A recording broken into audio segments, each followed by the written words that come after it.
Let's get those selfies up and loaded as soon as we can. And on that high note, let's get the day started and go into our very first session.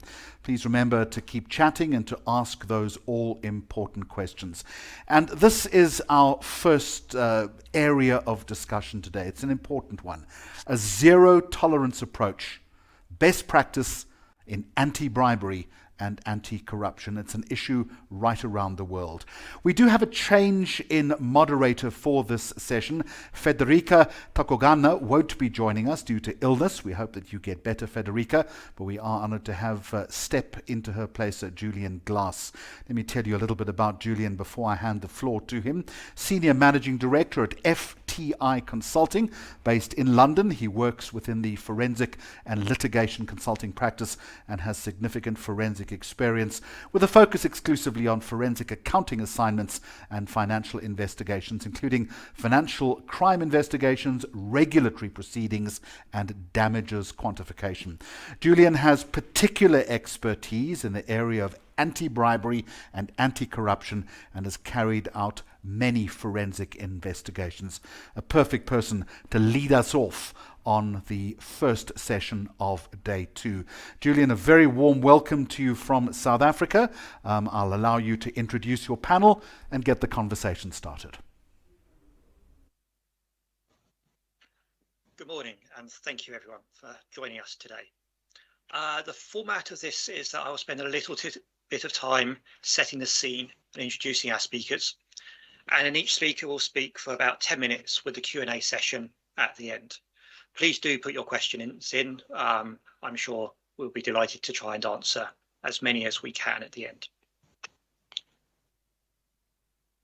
I'm fortunate to be in a position where I regularly see, via the corruption investigations that I do, where compliance may have failed. And I try to use this to assist companies improving their compliance programs. Hopefully today from the speakers, you'll hear about best practice in anti-bribery and anti-corruption. And we have a very distinguished panel from around the world. So anti-bribery compliance is not new. The US has been a long-standing leader in the fight against bribery and corruption with the Foreign Corrupt Practices Act targeting overseas bribery. However, despite the longevity of that, the DOJ and the SEC are still busy with FCPA matters. In 2021, even with COVID, there were 32 combined FCPA enforcement actions, with approximately $2.8 billion in corporate fines and penalties, with billions more collected by other regulators in other jurisdictions. The US, though, cannot and has not been acting alone. In the UK, the Bribery Act has been enforced for a decade now, and there have been significant corporate settlements. Recent notable examples include Airbus, which agreed a €991 million penalty under a deferred prosecution agreement with the UK Serious Fraud Office. But in total, Airbus paid nearly €3.6 billion to authorities in France, the UK and the USA. Other countries have been following suit with various pieces of legislation, such as Sapin-2 in France and the Clean Companies Act in Brazil, to name just a few.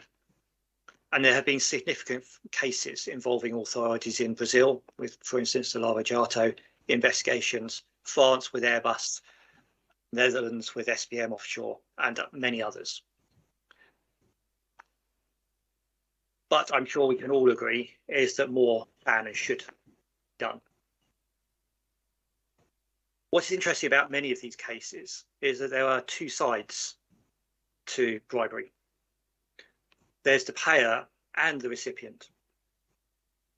And whilst many of the cases I've mentioned have involved recipients in South America or Africa or Eastern Europe, the bribe payers or authorizers of those bribes have been sitting in the US, the UK or Europe in many of those cases. Corruption truly is a global problem and needs a global solution. A fallacy that I often hear is that corruption is a victimless crime. Personally, I don't feel that is the case. In many situations, citizens of countries are either forced to pay more for services that they should be receiving by right, or even worse, those services just do not exist. This impacts people globally in areas that are significant for them. So we're very fortunate today to have a global panel who are dealing with some of these issues on a daily basis. Our speakers not only exposed to corruption issues in different jurisdictions, but they come from a range of industries that include financial services, the legal industry, shipping and raw materials, etc. As I said, they will each hold the floor for about 10 minutes while they present. There are some slides towards the end of this, but for now, I'd like to introduce each speaker.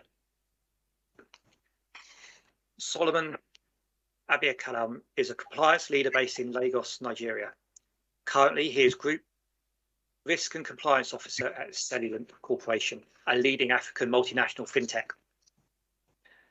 At Cellulant, Solomon runs the compliance, risk and legal functions across 18 African markets. Prior to Cellulant, Solomon was West Africa Head of Financial Crimes Compliance at Standard Chartered Bank. He was also, prior to that, at MoneyGram International as a Regional Compliance Officer, overseeing Anglophone Africa. Today, Solomon is going to be talking about some of the challenges in dealing with corruption in Africa and how legislation may help. Carlos Guerrero is a lawyer from Colombia with more than 18 years of experience advising clients from different economic sectors. During this time, he served in different positions relating to the criminal justice system: litigant, prosecutor, advisor to the Deputy Attorney General, and anti-corruption director at the Attorney General's office. He's a specialist in criminal law and intellectual property from the Externado de Colombia University. Carlos will be looking at how different countries have approached the 1997 OECD Anti-Bribery Convention and best practices in the workplace. He will address these points in the context of his professional experience in Colombia and other countries in Latin America. Dmitry Kurganov is an expert in asset protection, security, risk management, internal controls and crisis management within the Russian Federation and CIS. Dmitry is a former personal assistant of the Senator, the Deputy of the Committee of National Defence and Security of the Parliament of the Russian Federation. He is President of the National Compliance Association and a member of the Security Commission of the Russian Union of Industrialists and Entrepreneurs. Dmitry is going to talk to us today about how the anti-corruption space is being affected by RegTech and how firms have been using new technology to safeguard against bribery and corruption. He's also going to talk about some recent high-profile cases and what the key takeaways are from those cases and how they were prosecuted, thinking in particular about joint prosecutions and the impact they have against bribery and corruption. Our first speaker is Solomon, who's well placed to discuss some of the challenges doing business in Africa. Solomon, over to you.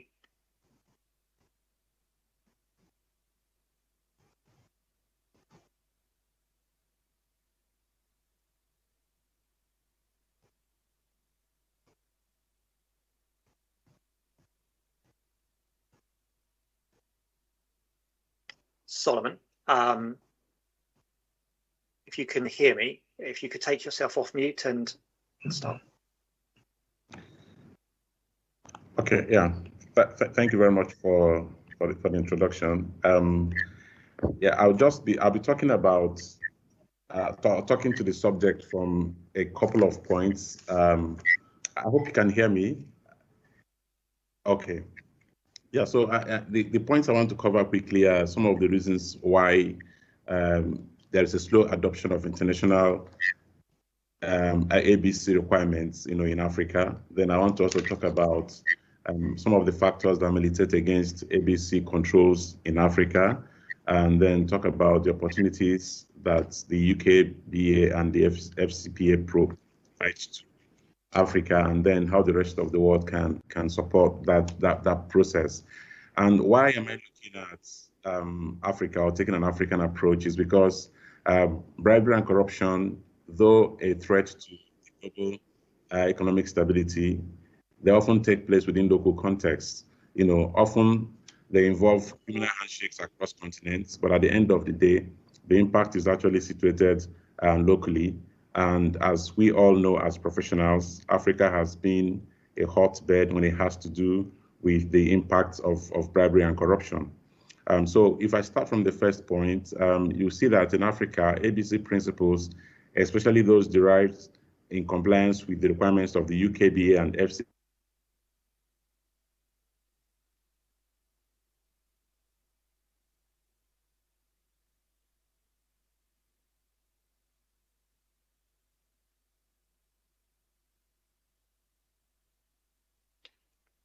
I'm sorry, I think we are having some connection issues with Solomon at the moment. If everyone else is having problems as well. Solomon, if you can hear us, maybe you could just try talking again.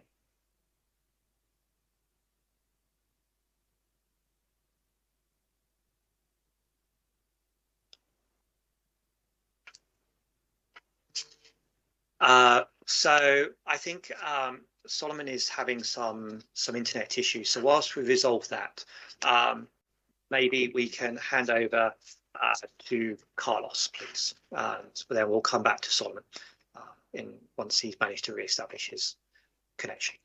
Carlos, over to you. Okay, good morning from here to everyone, and for sure good afternoon or good evening in other parts of the world. I want to share today in these some minutes that we have just some ideas that I have or to show a little bit of the experience that I have in the way that different countries, especially in Latin America, have followed how to comply the rules, the directions that were put in the OECD 1997 convention.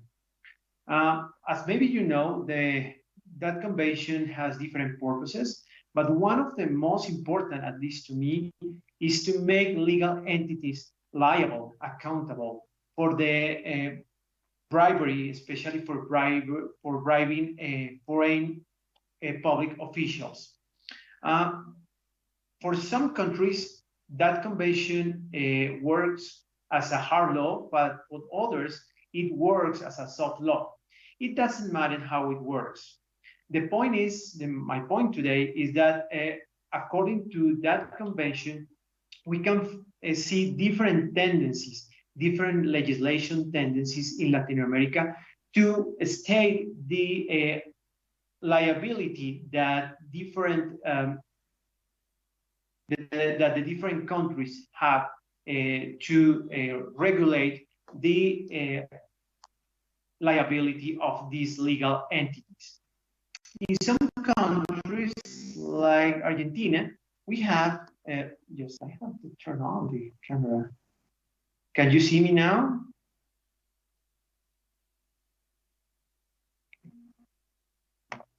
Can you see me now?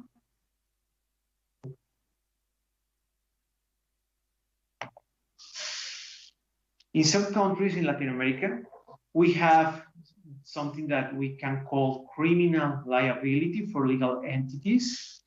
In other countries, we have something that is administrative liability. And in others, we really don't have criminal or liability. We only have that we can call the civil liability. Let's see some examples.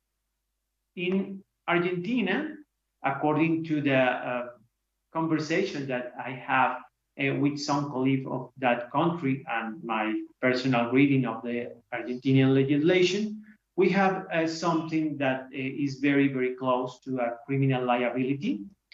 Legal entities are liable based on corruption crimes, but also based on other crimes like money laundering. Something that is very important in the Argentinian legislation is that legal entities are liable regardless the accountability of individuals. The sanctions that can be imposed according to Argentinian legislations are from fines to the dissolution of the legal entities. And something that is very important to highlight is that in Argentina, a proper compliance program, a compliance program that is made based on the regulations that are stated in that country, is an important cause to exonerate the liability of the legal entities. Passing on to another country, we can talk about Brazil. In Brazil, they state the criminal liability for legal entities, despite they really don't have a specific regulation for that. They don't have a specific procedure, or they don't have a specific rules for that liability. That liability of legal entities in Brazil is indirect. It means that to affirm, to conclude the criminal liability of legal entities, before we have to conclude the legal criminal liability of the individuals behind the legal entity. So that liability is not autonomous, is not independent from the liability of the individuals. Another country that we want to state here, and is special in this matter because it really has maybe the most significant experience talking about legal entities liability, is Chile. In Chile, we have a proper criminal liability. It goes beyond corruption crimes. It can be based in other crimes like money laundering, like environmental crimes. They have stated a special procedure to affirm, to conclude the legal entity liability. And also they have developed a special procedure to follow legal entities, to prosecute legal entities. In this country also, the criminal compliance programs are a special cause to exonerate the liability of legal entities. Last but not least, I want to talk a little bit about the country in which I have more experience, of course, Colombia. In Colombia, we have a combined system. Before the OECD convention, we already have some points of criminal regulation related to legal entities, despite we totally denied the possibility of criminal liability of legal entities. But for instance, according to some criminal rules, the criminal judge can cancel, can dissolve the legal entity if it is involved in criminal issues like corruption, money laundering, environmental crimes, or even contraband. After the OECD convention, we issued a new regulation related to administrative liability for legal entities that at the beginning it was only for transnational bribery issues, but now it is also applicable for corruption in the national scope. It is an autonomous liability. It is regardless the liability that we can conclude for individuals behind the legal entity, despite we need during the process, during the administrative process, we have to demonstrate that an individual related to the legal entities has committed a crime, a corruption crime. And something very important that I want to highlight from the Colombian legislation is that the compliance programs are useful to reduce the fines or the other punishment that can be imposed against the legal entities, but it's not enough to exonerate the legal entities' liability. In other words, compliance programs help the legal liabilities to have a better scenario after the investigation, after the corruption scenario, but it doesn't work as an exoneration. After we see the different tendencies that we have in Latin America, we of course have to propose different questions. Some of them can be, the first one that if we are doing exactly what we need to tackle corruption in the region, that the system that we have regulated in the different countries are working to tackle corruption. And I would say that, yeah, they are not enough, but of course they at least are helping us to make much more conscious the legal entities and in general the society about the corruption. I would say that regulation help to make more visible the corruption in the region.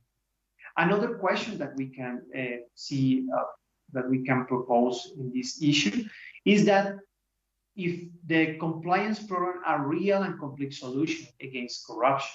And of course, the answer again is no, it's not enough.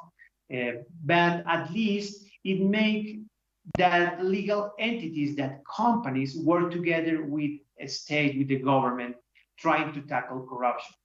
Before compliance programs, people think that corruption battle is only an issue that is in charge of the state, of the government. But now we understand that all legal entities and even individuals are in charge of tackling corruption. And just to finish my time, I would like to share some recommendations that, from my professional perspective, are very important in order to have efficient compliance programs and really to have important strategies in companies to tackle corruption. The first one is the transparency. I really don't understand the compliance programs that are not visible to all employees and to the society in general. I think that if companies want to show that they are working against corruption, they need to have the more transparent, the more open their information, the much as possible. A second recommendation is that we have to work not only with the tone of the top, as people say, but we also have to work, bearing in mind the force at the base of the companies.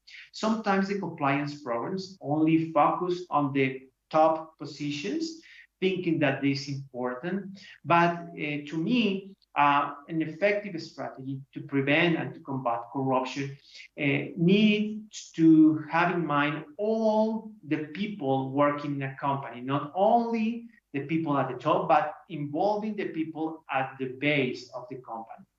And finally, the most important to me is that the compliance programs does not mean to be tons of paper, tons of codes and policies. Sometimes when I arrive to a company, I find the compliance programs are books and books and books, but people really don't know what exactly is stated on those books and how to put in practice. Real promotion, real practices, daily behaviors, daily examples of how to prevent corruption is what to me is important when we talk about proper practices, proper recommendations to combat corruption from the company's perspective. Thank you.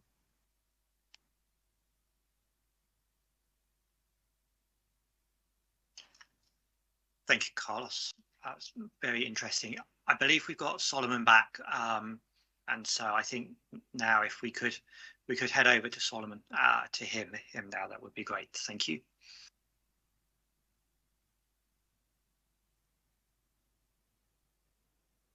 Yeah, thank you. Sorry about the interruption. I'll just run as quickly as possible. I just wanted to cover this from an African perspective, because like I was saying initially, corruption, though being a global economic threat, happens within local contexts. And I was also saying that even though corruption might involve criminal handshakes from across continents, the impacts of corruption actually happen also mostly within local contexts. So I'm taking Africa and then I'll build out from there. The first thing I want to talk about is why there's a slow adoption of international ABC requirements across most of Africa. And I'll start by saying that in Africa today, most of the companies you are going to see who have an awareness of some of those requirements in the UKBA and the FCPA, basic requirements around gifts and entertainment, around associated persons, they're not common to find such companies. You only find that mostly within multinationals. And if you check the number of multinationals you have across Africa, they are quite infinitesimal. I'll give you as an example. In Nigeria, as of 2019, the Corporate Affairs Commission of Nigeria put the number of companies that were registered in Nigeria at the time at 3.1 million. And at that time, I'm very sure we didn't have up to 50 multinationals in Africa. So you have just a tiny drop, in the ocean, having an understanding of some of these ABC requirements.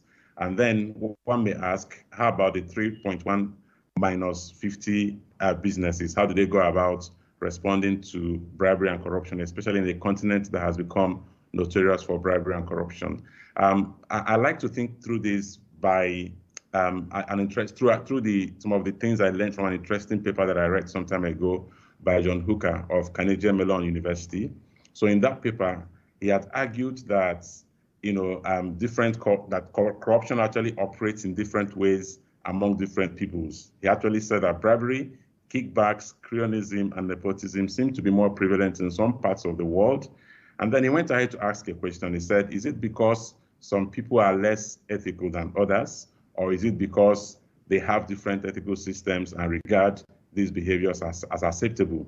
In many parts of the world, really, including Africa, people have norms, where they welcome visitors. And I'm taking the gift and entertainment aspect of corruption controls as an example.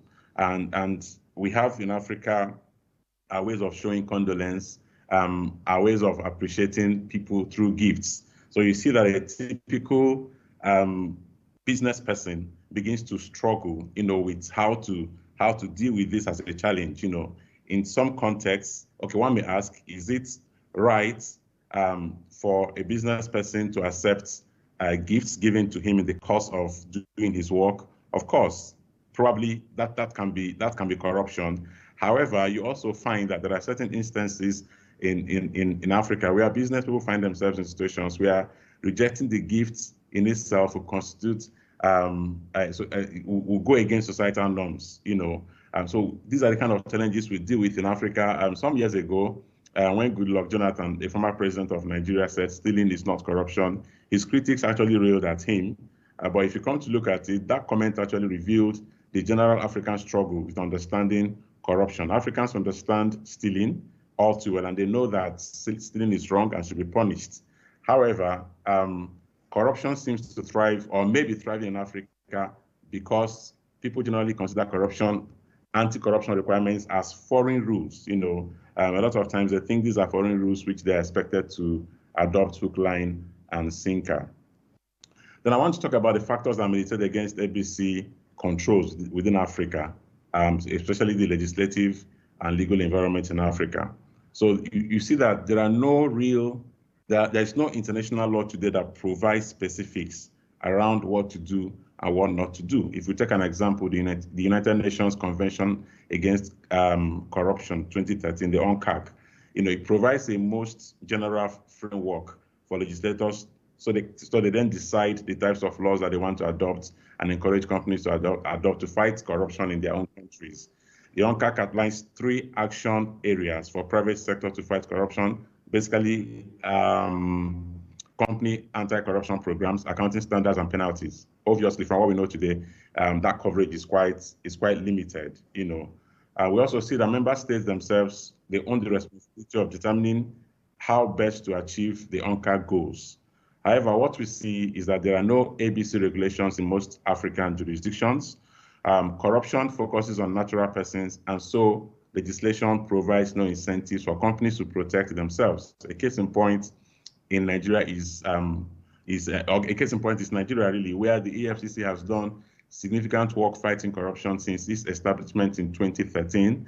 But what we also see is that several individuals have been prosecuted by the EFCC, but Nigerian legislations do not bring the companies employing such individuals or to whose benefits such individuals have, practiced corruption to book, So hence, there's no incentive for a company-wide or a company-driven ABC controls, in most Africa. So the other thing we also see is it doesn't appear that the countries and companies where corruption controls have been implemented are really effective. It doesn't seem that, there have been research that show that 40% of where 40% of respondents, argued against the effectiveness of some of the controls they have put in place. But does this mean that there is no opportunity within the UKBA, within the FCPA, and even within the OECD guidelines for Africa to build out strong and robust controls against corruption? I believe the opportunities are there, and I think that if you look at the guidelines of all of those requirements, I just want to take that of the OECD because of time. It requires companies to focus on increasing management support for anti-corruption control. I believe this is something that can be useful in Africa and other countries that have similar demography, similar challenges, similar nuances as Africa. It provides clear policy.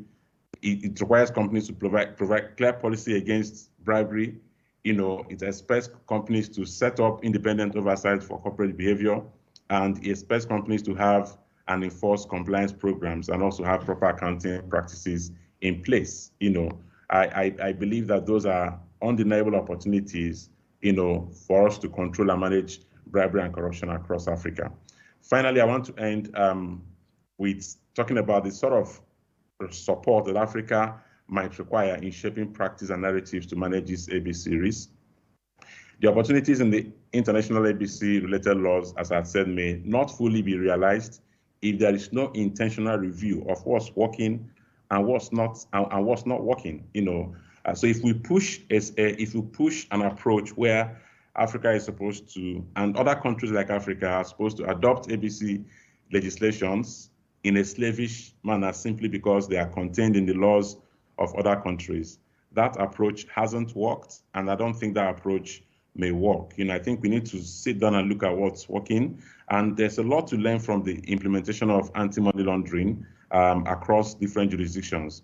Today, we have a situation where a lot of companies are focusing on technical compliance. A lot of financial institutions are more concerned with technical compliance and not necessarily the effectiveness of the programs.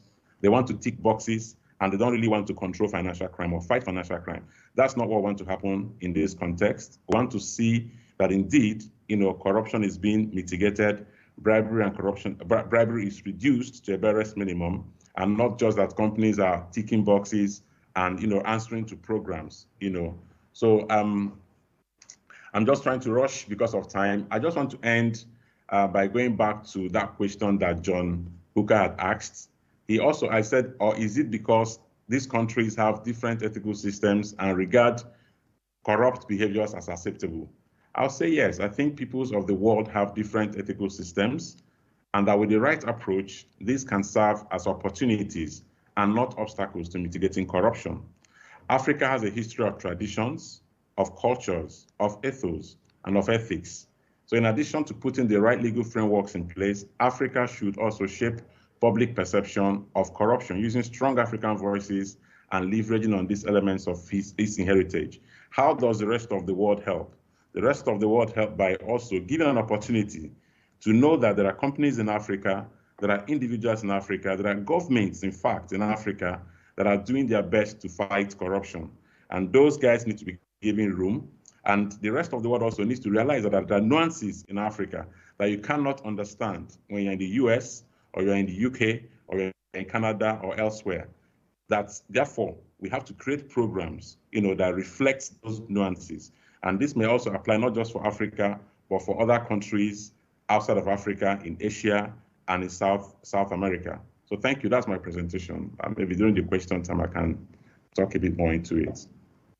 Thank you, Solomon. That was very interesting.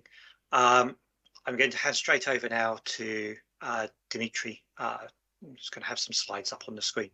Over to you, Dimitri.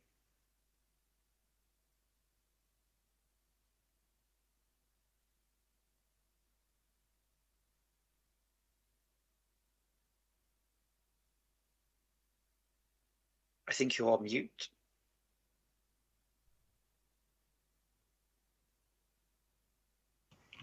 Thank you so much. Thank you. Glad to see everybody. Thank you for colleagues to have a chance to conversate. Thank you, Ivka, again. Thank you, organizations. And thank you, Jeremy. Jeremy, really glad to see you for the second time. And for the COVID times, thank you for invitation. Today I'm planning to have a short presentation, very short, but based on quite long experience, around 30 years in, as was mentioned, in security, audit, risk management, all kind of control and audit functions. And this is my experience, which I was using in different positions, in different companies, in different countries, and it was resulting for me, as you can see by the positions, by the bonuses, by the salary level, means I really will be glad to share it with you, my conclusions for using daily. I should say that on the moment of quite long period, corruption, some companies, even some countries, they take it like a tool, or they want to take it like a tool to provide economic policy or corporate policy, but the corruption is absolutely international. Corruption is absolutely the same in Africa, in America, in Russia, in Europe, and they have the same background. Means prescriptions how to deal with the corruption practically everywhere is the same. And for me, the corruption level, it is a synthetic indicator of the corporate culture level. Finally, I do understand that corporate culture level will directly influence on the corruption and anti-bribery. And not only in way of doing business, but in the results. You see the estimation of the International Monetary Fund. It is huge amount of money which might be returned to your company. Please invest 1% in the corporate culture and you will have results. Millions and millions will come back to your budget, to your income. Next slide, please. This is only few companies which worldwide known. I had a pleasure to work with colleagues there. It is an old JP Morgan or so-called heritage JP Morgan, then which became late JP Morgan Chase company. It is a Gazprom Bank, one of the biggest Russian banks. It is a Metro Group, German company, Rosatom nuclear state company organization. As you can see, it is a private-owned, state-owned, all kinds of companies. This is not only of them. And what do I understand myself? In all these companies, I see the different periods and have for myself is 4 types of the corporate corruptions. It is a minimum possible level. And Heritage JP Morgan was one of the best companies on the world which has a minimum level of the corruption. Even Chase, when been purchasing or merger with JP Morgan, with old JP Morgan, it was officially announced that they bought Morgan because of the first reason, because of the corporate culture. Next day it is changed. Old JP Morgan totally disappeared, and actually JP Morgan Chase is a totally different company from my understanding. There's a good chance to compare the Heritage JP Morgan and JP Morgan Chase on the moment. So this is a minimum possible level. I was a bit lucky to be a team member of old JP Morgan. Some companies also, I would call it a carefully grown corruption. The companies take it as a part of their corporate policy. All this connected with the policy and with the position of the executive management, not of the workers or even top management. Executive management take it like a tool, like their own possibilities. Another level is let's stop it, and many companies do understand on some stage that corruption is not working for the company. It is working only for 2 people who takes the money from one pocket to another. But the corporation is losing money generally. And some companies still using it and take it as a lifestyle, like a business style. So I did call it, it's my life. Means when the corruption becoming a part of style of the company doing business. And a good example, yesterday, yes, some of you should see these Pandora Papers, when hundreds of world leaders are involved in such kind of operations. I am not blaming anybody, but you can see yourself, if hundreds of world leaders make this like a policy, it means a lot. Dimitri, I'm terribly sorry, we seem to, I think partly because of some of the technical issues, we seem to have hit some of the our time today. So I'm afraid that we're going to have to wrap up. Okay, no problem. The presentation will be available. That's great, thank you. And I'm sure, and I think we've actually run out of time for questions as well, unfortunately.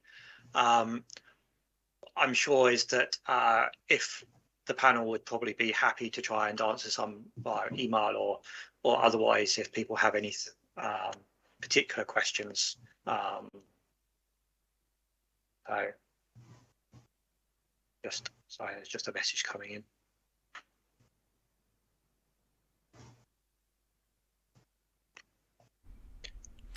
Julian and your team, thank you very much indeed. And folks, we are very cognizant of time as we move this Congress along. Very important information coming from that panel discussion, and particularly the contemporary reference to the Pandora Papers, which have been all over the global news media throughout the course of the world. Thank you very much indeed for your insightful panel.